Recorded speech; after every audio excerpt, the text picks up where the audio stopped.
Hello and welcome you all to अपनी jobs academy. अपनी jobs academy का ये प्लेटफॉर्म जम्मू कश्मीर और लद्दाख के तमाम गवर्नमेंट जॉब एस्पायरेंट्स के लिए है। यहाँ हम आपके साथ रोज शेयर करते हैं करंट अफेयर्स का सेशन, ठीक है, जिसमें हम 15 करंट अफेयर्स के क्वेश्चंस जो हैं उनको प्रैक्टिस करते हैं डेली बेसिस पर, ठीक है। तो आज का करंट अफेयर का सेशन जो है वो स्टार्ट करते हैं।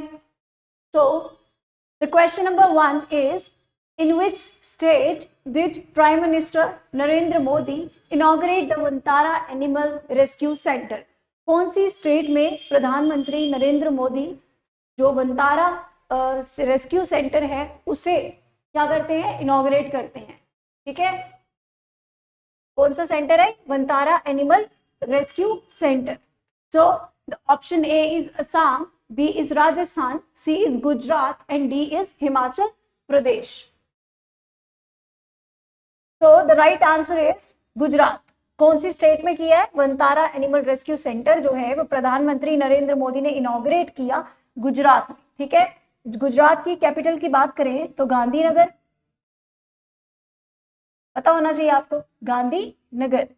हिमाचल की कैपिटल की बात करें तो शिमला, राजस्थान की जयपुर और असम की दिसपुर, ठीक है। So the next question is, where will the second phase of Khelo India winter games 2025 be held? Khelo India winter games 2025, Khelo India winter games का दूसरा फेज जो है इस साल का 2025 का दूसरा फेज जो है वो कहां पर होने वाला है, ये आपको बताना, ठीक है। तो ऑप्शंस क्या है आपके पास? मनाली, फिर है शिमला, ईटानगर और गुलमर्ग, ठीक है। इसमें से आपको बताना है कि कौन सी, इसमें दो जगह है जो किसी स्टेट की कैपिटल है, वो कौन सी है? एक तो शिमला है जो हिमाचल प्रदेश की कैपिटल है, और एक ईटानगर है जो किसकी कैपिटल है? अरुणाचल की, अरुणाचल प्रदेश की। और अरुणाचल प्रदेश की डायरेक्शन कहां पर है? कहां लाई करता है अरुणाचल प्रदेश? ईस्ट में, ठीक है। तो अरुणाचल प्रदेश की कैपिटल क्या है? ईटानगर। अगर हम आंध्रा और अरुणाचल में कंफ्यूजन होती है तो आंध्र प्रदेश साउथ वाली साइड है और वहां कैपिटल क्या है? हैदराबाद, और अरुणाचल में ईटानगर कैपिटल है। इधर क्वेश्चन क्या पूछ रहा है कि सेकंड फेज खेलो इंडिया विंटर गेम्स का जो है वो कहां पर होने वाला है? तो वो होने वाला है गुलमर्ग में। So option D will be correct. अगर आपको पूछा जाए कि खेलो इंडिया विंटर गेम्स जो है वो कब से कब तक होंगी, तो ये होंगी 9 से 12 मार्च तक। ये जो फेज 2 है ना, फेज 2 गुलमर्ग में होना है और ये 9 से 12 मार्च 2025 के बीच में होना है। बात करें गुलमर्ग की तो गुलमर्ग कहां पर है? जम्मू एंड कश्मीर में, ठीक है। जम्मू एंड कश्मीर में गुलमर्ग है, ठीक है। So the next question is, who was recently elected as the chairman of the Bar Council of India? Bar council of India के चेयरमैन कौन जो है वो अपॉइंट हुए हैं, किसको इलेक्ट किया गया है, ठीक है, किसको इलेक्ट किया गया है? मैं आपको बता दूं कि जो बार काउंसिल ऑफ इंडिया है उसके चेयरमैन पहले तो हम पढ़ेंगे कि कौन है। तो ये इलेक्ट हुए हैं मनन कुमार मिश्रा, और ये 7th टाइम यानी 7th कंसेक्यूटिव इनका टर्म है। 7th कंसेक्यूटिव टर्म मींस 7वीं बार लगातार ये जो क्या बन गए हैं? बार काउंसिल ऑफ इंडिया के चेयरमैन बने हैं। और he is a senior advocate. वो क्या है? एक सीनियर एडवोकेट है, ठीक है। The next question says, who recently set a new national record in women indoor shot put? Women indoor shot put में किसने नेशनल रिकॉर्ड जो है वो बनाया है, नया नेशनल रिकॉर्ड जो है वो सेट किया है, ठीक है। So the options are Ragini Singh, Ritu Kumari, Abhilasha Sharma और Krishna Jaishankar. So the right answer is Krishna Jaishankar. कौन है ये? कृष्णा जयशंकर। ये तस्वीर है कृष्णा जयशंकर की, आप देख सकते हैं। और इन्होंने नेशनल रिकॉर्ड जो है वो सेट किया है इसमें, इंडोर शॉर्टपुट में, वुमेन इंडोर शॉर्टपुट में, ठीक है। साथ साथ मैंने पिक्चर्स लगा दी हैं बीच बीच में ताकि आपको जब आप पढ़ते हैं तो कई बार चीज़ें नहीं भी याद रहती हैं, लेकिन जब हम पिक्चर देख लेते हैं ना तो वो चीज़ मेमोरी में हमेशा रहती है। तो आपको इनकी पिक्चर, उनका नाम जो है वो साइड बाय साइड याद रहना चाहिए, ठीक है। सो नेक्स्ट क्वेश्चन से which company was recently awarded Navratna status along with IRCTC? किस कंपनी को नवरत्न स्टेटस मिला है? कौन सा स्टेटस मिला है?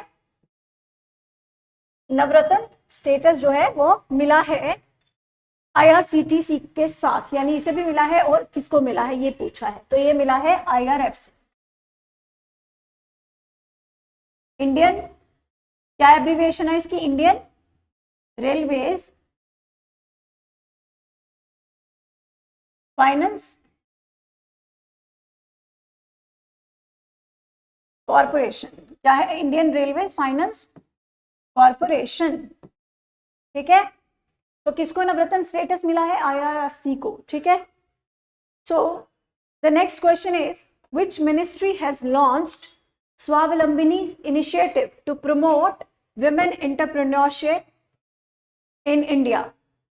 women entrepreneurship को यानी women के बिजनेस को प्रमोट करने के लिए स्वावलंबिनी इनिशिएटिव जो है लॉन्च किया गया है। सबसे पहले तो आपको ये याद रखना है कि स्वावलंबिनी इनिशिएटिव जो है वो किस लिए लॉन्च किया गया है? ताकि विमेन की जो एंटरप्रेन्योरशिप कैपेबिलिटीज है उनको क्या मिल सके? उनको बूस्ट मिल सके, उन्हें एनहांस किया जा सके ताकि वो बिजनेस कर सके, ठीक है, अपने स्किल्स का इस्तेमाल कर सके। तो ये पूछ रहा है कि कौन सी मिनिस्ट्री इस स्वावलंबिनी जो इनिशिएटिव है इसे लॉन्च करती है। तो कौन सी मिनिस्ट्री होगी? The answer is Ministry of Skill Development and Entrepreneurship, or the Ministry of Women and Child Development, Ministry of Finance और Ministry of Commerce and Industry।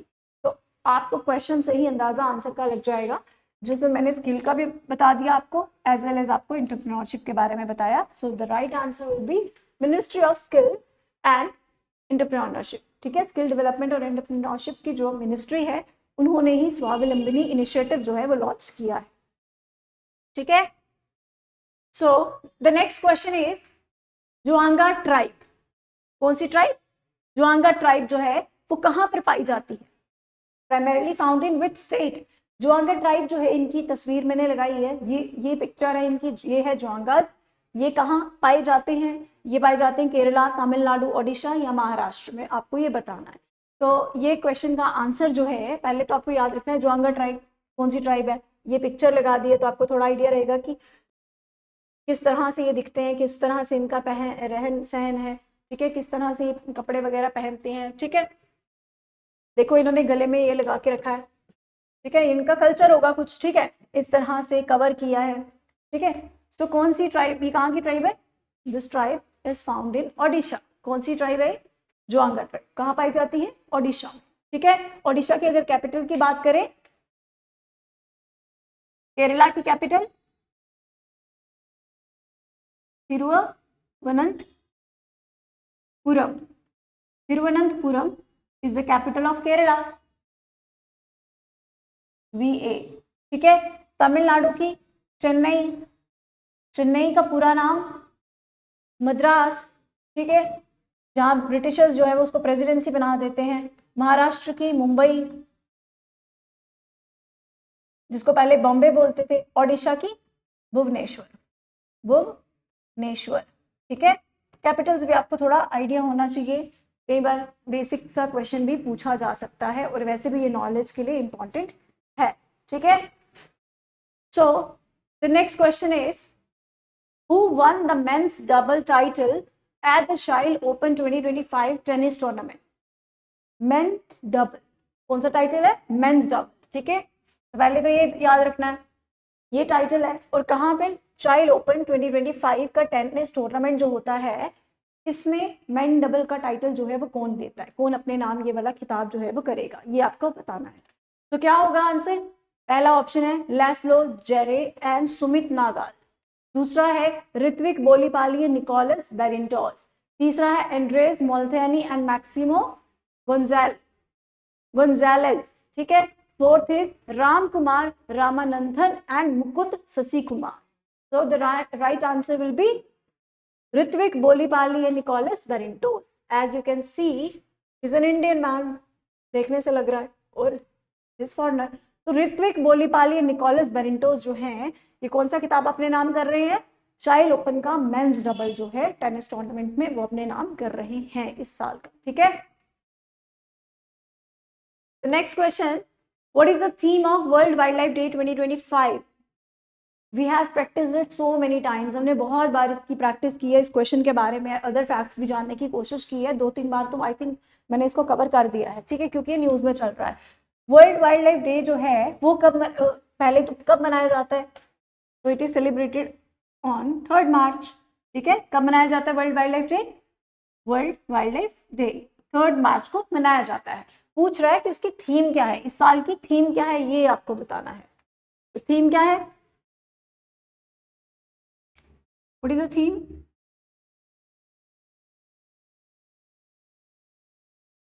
Wild life conservation finance, investing in people and planet. ये आपको याद कर लेनी है इसकी theme. ठीक है, ये पेपर में पूछ भी सकते हैं, करंट अफेयर के क्वेश्चन में ये कहीं ना कहीं आ सकता है आपको। ये बहुत ज्यादा सुर्खियों में रहा, हाईलाइट में रहा था। तो वर्ल्ड वाइल्ड लाइफ डे जो है 2025 की थीम क्या है? Wild life conservation finance, investing in people and planet. ठीक है, तो बात करें कब मनाया जाता है, तो 3 मार्च को ये मनाया जाता है।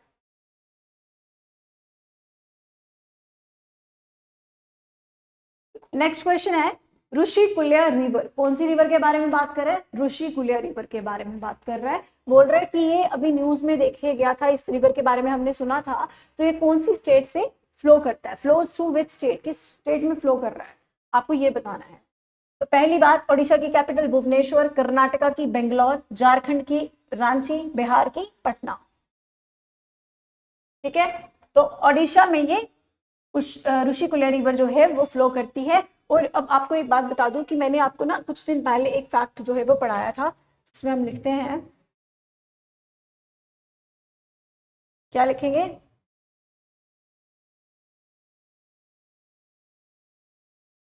लेट्स राइट, ऋषिकुल्या बीच के बारे में हमने पढ़ा था। ठीक है, क्या पढ़ा था? ऋषिकुल्या बीच। ये ऋषिकुल्या बीच कहाँ पर था? ये भी तो ओडिशा में था। तो ऋषिकुल्या रिवर कहाँ होगी? वहीं पे होगी ना, ओडिशा में होगी। सबसे पहली चीज। दूसरी चीज, हमने क्यों पढ़ा था कि ऋषिकुल्या न्यूज में क्यों था? क्योंकि ऋषिकुल्या जो बीच है यहाँ पर किसको देखा गया था? यहाँ देखा गया था ऑलिव रिडले टर्टल्स को। किसको? ऑलिव रिडले टर्टल्स को ऋषिकुल्या बीच पर देखा जाता है। और कितने? कोई तकरीबन 5 से 7 लाख ऑलिव रिडले टर्टल्स जो है यहाँ देखे गए थे। अगर मैं ऑलिव रिडले टर्टल की बात करूं तो एक एक टर्टल भी जो बहुत ज्यादा एग्स जो है वो देते हैं, एक टाइम में 50 से 100 एग भी देते हैं।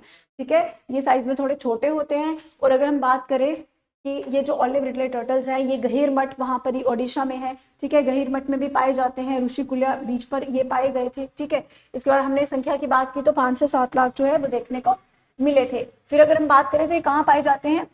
वॉर्म, ये तो हमने बात की ना कि ओडिशा में कहाँ पाए जा रहे हैं, ओडिशा में हमारे इंडिया में पाए जा रहे हैं ना। तो वार्म ओशियंस में ये मैक्सिमम जो है वो पाए जाते हैं। वार्म वाटर्स लिख सकते हैं हम, वार्म वाटर्स में ये पाए जाते हैं। ठीक है, इट मीन्स ट्रॉपिकल वाटर्स में ये पाए जाते हैं। ठीक है, इट मीन्स ये ट्रॉपिकल वाटर्स में पाए जाते हैं। ठीक है, सो वर्ल्ड में डिस्ट्रीब्यूशन इसकी देखें तो पैसिफिक ओशन में इसकी डिस्ट्रीब्यूशन देखने को मिलती है, as well as Atlantic and Indian में भी देखने को मिलती है। ठीक है, तो आपको कुछ कुछ याद रखना है इसका कि ऑलिव रिडले टर्टल जो है वो अभी न्यूज में थे, क्योंकि वो ऋषिकुल्या बीच में ओडिशा में देखे गए थे।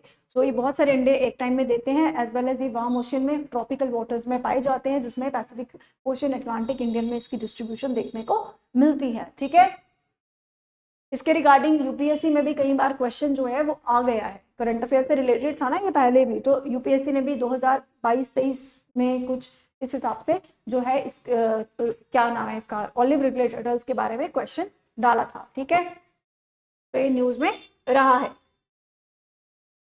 Next question is, which state in India has the highest number of Ganges river dolphin? कौन सी, बोल रहा है कौन सी स्टेट है इंडिया में जहां पर सबसे ज्यादा क्या है, गेंजेस रिवर डॉल्फिन पाई गई? ठीक है, मैं आपको बता दूं कि प्राइम मिनिस्टर नरेंद्र मोदी ने 2021 और 23 का एक सर्वे हुआ जिसमें हमें पता चलता है कि इंडिया में 6327 जो है डॉल्फिन्स रह गई हैं। कौन सी वाली डॉल्फिन? Gangetic dolphin. कौन सी? गैंजेटिक डॉल्फिन की हम बात कर रहे हैं, जो गंगा, ब्रह्मपुत्र, मेघना में पाई जाती है। ये गैंजेटिक डॉल्फिन जो है 6327 इनकी संख्या जो है वो इंडिया में रह चुकी है, ये इस सर्वे के हिसाब से। और प्राइम मिनिस्टर नरेंद्र मोदी ने इसकी एक एस्टिमेटेड रिपोर्ट जो है वो शेयर की, रिलीज की है, जिसमें हमें ये डेटा जो है वो देखने को मिलता है। साथ ही साथ बात करें कि कहाँ पर हाईएस्ट नंबर ऑफ रिवर जो गेंजेस रिवर डॉल्फिन है वो पाई जाती है, तो ये सबसे ज्यादा पाई गई है यूपी में। ठीक है, कहाँ पाई गई है? यूपी में। मध्य प्रदेश की कैपिटल भोपाल, केरला की तिरुवनंतपुरम, वेस्ट बंगाल की Kolkata which was also presidency. ठीक है, जिसको हम पहले कैलकाटा बोलते थे ब्रिटिशर्स की। ठीक है, उत्तर प्रदेश की लखनऊ। ठीक है, उत्तर प्रदेश में सबसे ज्यादा ही पाई गई है। उसके बाद अगर हम बात करें यूपी में सबसे ज्यादा, फिर बिहार में इसकी डिस्ट्रीब्यूशन देखने को मिली हमें। उसके बाद जो उससे कम मिली हमें देखने को वेस्ट बंगाल में, और उससे कम हमें देखने को मिली है कहाँ पर? असम। ठीक है, इसकी डिस्ट्रीब्यूशन की बात करें गेंजेस रिवर डॉल्फिन। ठीक है, अगर मैं बात करूं गेंजेस रिवर डॉल्फिन, इसको कुछ निकनेम्स दिए हुए हैं। क्या दिए हुए हैं इसको? कुछ निकनेम्स दिए हुए हैं, इसके कुछ नाम हैं, वो देखेंगे। वो हमने हाईलाइट्स ऑफ द डे में ऑलरेडी कवर कर दिए, बट अगर किसी ने वो वीडियो नहीं देखी है तो आप देख लें, क्योंकि उसके बारे में, गेंजेस रिवर डॉल्फिन के बारे में वहाँ इंफॉर्मेशन जो है वो ज़्यादा शेयर की गई है। ठीक है, निकनेम्स में इसका नाम जो है सुसु, हीहू, ठीक है, blind dolphin, Ganges river dolphin, south Asian river dolphin, इस नाम से इसको जाना जाता है। और ये वाला जो नाम है ना इसका, ये पता क्यों बोलते हैं इसको? क्योंकि इस तरह की वॉइस निकालती है। क्या करती है? वॉइस प्रोड्यूस करती है इस तरह की, इसीलिए इसको सुसु के नाम से जाना जाता है। ठीक है, और अगर हम इसके IUCN स्टेटस की बात करें, IUCN स्टेटस की बात करें, तो इसका IUCN स्टेटस क्या है? इसका IUCN स्टेटस जो है वो एंडेंजर्ड है। क्या है? एंडेंजर्ड है। It means it needs protection, इसको कंजर्वेशन और प्रोटेक्शन की नीड है। IUCN stands for international union for conservation of nature, और एक रेड डाटा बुक निकालता है, जिस रेड डाटा बुक में हर स्पीशीज की, चाहे वो फ्लोरा हो या फौना, एनिमल्स हो या प्लांट्स, इनकी हर स्पीशीज के बारे में इंफॉर्मेशन रहती है कि कौन सी स्पीशीज के स्टेटस को अवेल करती है, कौन सी स्पीशीज के पास क्या स्टेटस है, उस हिसाब से उसकी प्रोटेक्शन या कंजर्वेशन जो है वो हमें करने की जरूरत है। ठीक है, so this was about the number of highest number of Ganges river dolphin and कहाँ पर है वो? यूपी में है सबसे ज्यादा नंबर। ठीक है, so let's move to the next question, and the next question says according to the latest survey conducted between 21 to 23 how many Ganges river dolphin are there in India? We have already covered it in previous question. ठीक है, हमने पहले ही previous question में इसका number पढ़ लिया। तो कितना है इसका नंबर? लेटेस्ट सर्वे के हिसाब से कितना पाया गया है इंडिया में? 6327, इतना नंबर जो है वो इंडिया में पाया गया। ठीक है, the next question says cyclonic storm Garance has come in which sea? कौन सा स्टॉर्म है ये? साइक्लोनिक स्टॉर्म है, इसका क्या नाम है? गेरांस। ये कौन से सी में हमें देखने को मिला? Indian ocean, Pacific ocean, Atlantic ocean, Arctic ocean? ये इंडियन ओशन में हमें देखने को मिला। ठीक है, साइक्लोनिक स्टॉर्म, क्या नाम है उसका? गेरांस। ये इंडियन ओशन में हमें देखने को मिला है। ठीक है, the next question says is 7th meeting of national wildlife board was held in? 7वीं मीटिंग है किसकी? नेशनल वाइल्ड लाइफ बोर्ड की। वो कहां पर होती है? रणथंभौर, MP, जयपुर या फिर गुजरात में? कहां देखने को मिली है? सबसे पहली बात करूं, नेशनल वाइल्ड लाइफ बोर्ड जो है वो एक स्टेचुरी बॉडी है, जो पार्लियामेंट के लॉ या फिर एक्ट की वजह से जो है वो बनी है। ठीक है, so it is a statutory body, statutory body. साथ ही साथ ये एडवाइजरी बॉडी है, advisory body, and it give advice to whom? It give advice to central government. किसको देगी एडवाइस? सेंट्रल गवर्नमेंट को। क्या एडवाइस देगी? To take effective measures, to take effective measures measures for the conservation of wildlife. Wild life की conservation के लिए wild life included plants, animal, सारी species इसमें आ जाती हैं, ठीक है, फ्लोरा फौना सब कवर होता है वाइल्ड लाइफ में। तो इसमें क्या बोला है कि सेंट्रल गवर्नमेंट को ये एडवाइस करेगी ये वाली body national wildlife board की कि भाई आपको क्या करना चाहिए, कौन से मेजर्स जो है वो लेने चाहिए, कौन से स्टेप्स, कौन सी पॉलिसी फॉर्मुलेट करनी चाहिए कि किसकी कंजर्वेशन हो सके, वाइल्ड लाइफ की कंजर्वेशन जो है वो हो सके, ठीक है, समझ आया। तो ये क्या है, एक स्टेचुरी बॉडी है, ठीक है। अब बात की है कि इसमें 7th मीटिंग जो है इसकी हुई, कौन सी मीटिंग, 7th मीटिंग हुई, और इसको चेयर किसने किया, सबसे पहले आपके लिए जानना जरूरी है। पहली बात, ये नेशनल वाइल्ड लाइफ बोर्ड जो है वो चेयर किया जाता है प्राइम मिनिस्टर के द्वारा। तो ये मीटिंग किसने चेयर की होगी, प्राइम मिनिस्टर ने, नरेंद्र मोदी जी ने की होगी। और अगर हम बात करें कि ये मीटिंग हुई कहाँ पर है, 7th meeting national wildlife board की कहाँ पर हुई है, तो ये यहाँ कहाँ पे हुई है, ये गिर में, सासन-गिर इन गुजरात, सासन-गिर इन गुजरात, ठीक है।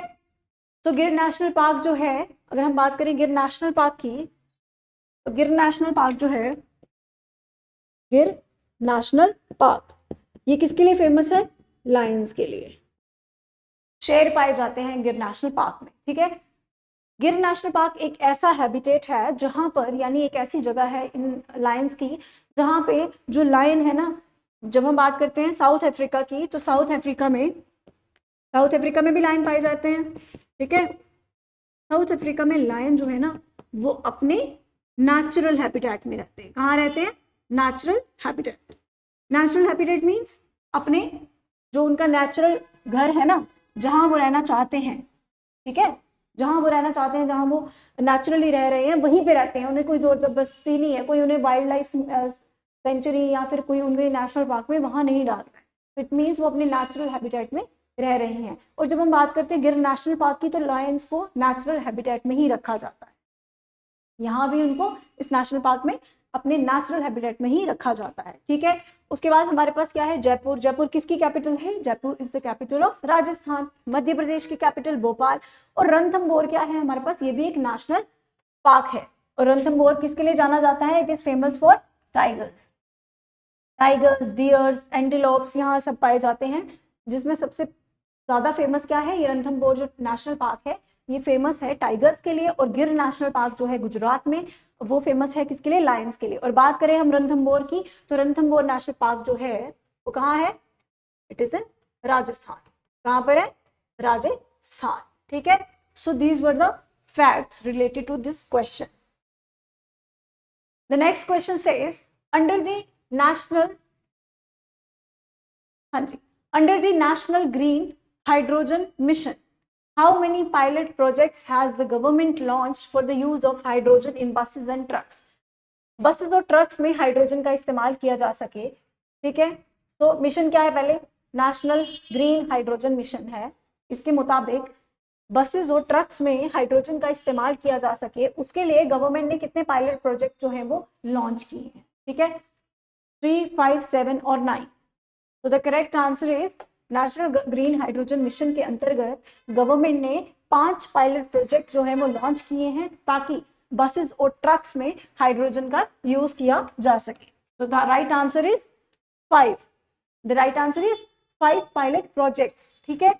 सो अब हमारा ये हमारा 15 जो MCQs का सेशन था ये कंप्लीट हो चुका है। एंड आई होप कि आपको इससे इंफॉर्मेशन जो है वो मिली होगी, ठीक है। आपके करंट अफेयर्स जो है वो अपडेट हो रहे हैं डे टू डे बेसिस पर, जैसे हम डेली के करंट अफेयर्स लेकर आते हैं। अगर आप डेली बेसिस पे ना 15-15 क्वेश्चन करते रहोगे तो आप एंड में कितने, आप कर लो कि 12 मंथ्स में आपके कितने क्वेश्चन जो हैं वो कवर हो जाएंगे, यानी पूरे साल में आपके एक दिन में तो 15 क्वेश्चन हो रहे हैं, 365 डेज को कर लो तो कितने ज़्यादा क्वेश्चंस जो है वो आपके करंट अफेयर से रिलेटेड हो जाएंगे। तो इट मीन्स आपको रोज़ की प्रैक्टिस करना, रोज़ के इन क्वेश्चंस को प्रैक्टिस करना जो है वो ज़रूरी है, ताकि आपका जो एग्ज़ाम है वो क्लियर होने की आशंका हो जाए कि भाई क्लियर हो सकता है। और क्योंकि देखो करंट अफेयर का क्या है ना कि करंट अफेयर की वेटेज जो है वो एग्ज़ाम में बहुत ज़्यादा हो रही है। डे टू डे बेसिस पे आप देखोगे, चाहे यूपीएससी है, केएस है, चाहे एसएससी लेवल के एग्जाम्स की बात करें, यहाँ पे जेकेएसएस भी, तो करंट अफेयर्स का वेटेज जो है वो डे टू डे इंक्रीज होता जा रहा है। तो हमारा भी फर्ज बनता है कि हमारी ड्यूटी बनती है, हमें क्या करना है, सबसे पहले करंट अफेयर से अपडेटेड रहना है। जो भी करंट अफेयर्स हमारे उसमें आते हैं, डेली आते हैं, उन्हें पढ़ते रहना है। ठीक है, तो अगर हम 15-15 क्वेश्चन करते रहेंगे तो इतना इनफ है। ठीक है, thank you so much for the day.